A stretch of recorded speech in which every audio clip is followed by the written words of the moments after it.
احباب دیت شام، ایک دفعہ ایک شخص کے سامنے ایک خوفناک شکل کا شخص آ گیا جس کو وہ دیکھ کر ڈر گیا۔ تو اس نے پوچھا کہ تو کون ہے؟ تیری شکل اتنی خوفناک کیوں ہے؟ اس نے کہا میں تیرا برا عمل ہوں۔ تو شخص نے کہا تو اسے کیسے جان چھوڑ سکتی ہے؟ تو اسے کوئی معافی کا معاملہ بن سکتا ہے؟ اس نے کہا ہاں، تو ایسا کر، آقا نامدار کی ذات پہ کثرت سے درود و سلام پڑھا کر، درود شریف پڑھا کر، صلی اللہ علی محمد صلی اللہ علیہ وآلہ وسلم پڑھا کر، مجھ سے تیری جان چھوٹ سکتی ہے، کیونکہ میرے آقا نامدار کا فرمان عالی شان ہے کہ تمہارا میری ذات پہ درود و سلام پڑھنا تمہارے گناہوں کا کفارہ ہے۔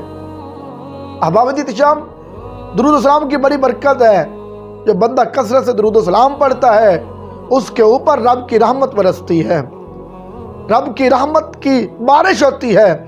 حضرت سہیل تستری رحمۃ اللہ علیہ، آپ کا جب وصال ہوا تو آپ کا جب جنازہ اٹھا کر جا رہے تھے تو وہاں ایک یہودی رہتا تھا جو 70 سال جس کی عمر تھی۔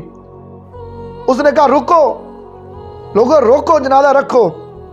جب لوگ رک گئے، انہوں نے پوچھا تو نے کیوں روکا ہے؟ اس نے کہا جو میں دیکھ رہا ہوں وہ تم دیکھ رہے ہو۔ لوگوں نے پوچھا تو کیا دیکھ رہا ہے؟ اس نے کہا میں یہ دیکھ رہا ہوں کہ اس میت والے پر، یہ جو فوت ہو گیا ہے، اس کے اوپر فرشتوں کی قطار در قطار نیچے آ رہی ہے، وہ اس کے جنازے میں شامل ہونے کے لیے آ رہے ہیں۔ تو احباب دیت شام، دیکھیں درود و سلام کتنی برکتیں ہیں۔ جو بندہ آقا نامدار کی ذات میں کثرت سے درود و سلام پڑھتا ہے اس پر رب کی رحمت کی بارش ہوتی ہے۔ میرے آقا کا فرمان عالی شان ہے، جس جگہ پہ درود و سلام پڑھا جاتا ہے اس جگہ کو زمین سے لے کر آسمان تک رب کی رحمت کے فرشتے گھیرے میں لے لیتے ہیں۔ پھر اگر وہاں کوئی بدبخت آ جائے وہ بدبخت نہیں رہتا، خوش بخت بن جاتا ہے۔ تو احباب دیت شام، اپنی زندگی کو درود و سلام پڑھا کر خوبصورت بناؤ۔ آقا کی ذات پہ درود و سلام کثرت سے پڑھتے رہا کرو۔ میرے بابا جی محمد عثمان القادری چشتی دامت برکاتہ العالیہ فرماتے ہیں کہ دولت جو چاہیے دونوں جہان کی، عادت بنا لو درود و سلام کی، کرو قدر اس ماں کے پیغام کی، شفاعت نصیب ہوگی خیر الانام کی۔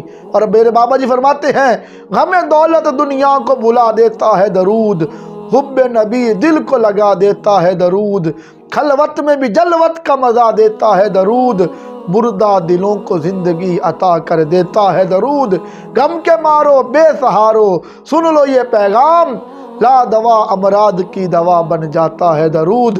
اور جب بھی کھولیں گے فرشتے اس ماں تیرا نامہ اعمال، ہر صفائے زندگی پہ لکھا ہوگا درود ہی درود، درود ہی درود۔ اللہ تعالیٰ ہمیں کثرت کے ساتھ آقا نامدار کی ذات پہ درود و سلام پڑھنے کی توفیق عطا فرمائے۔ صلی اللہ علی محمد صلی اللہ علیہ وآلہ وسلم۔